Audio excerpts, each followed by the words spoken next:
یه کاری کن تو دبی یه شیخ با من باشه. بکنه پول بده منظورته، درسته؟ منو به همسریش برگزین.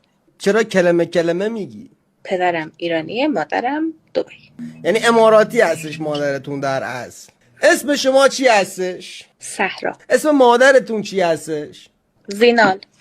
از موکلم ابو خلف سوال میپرسم که سهرا خانم دختر زینال خانم که دوست داره یه شیخ عربی باشه ازدواج بکنه، مادرش اماراتی هستش، پدرش ایرانی هستش، تازه داره به زبون خوب شیرین فارسی مسلط میشه، آیا میتونی یه کاری بکنی که یه شیخ پولدار عرب کیرش بزرگ باشه، یا مثلا بله یه عرب مثلا خوب بگیرتش، پولدار باشه؟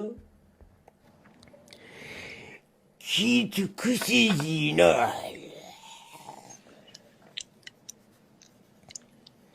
کی تو کسی زینال، ارب کسی چی زینال، زینال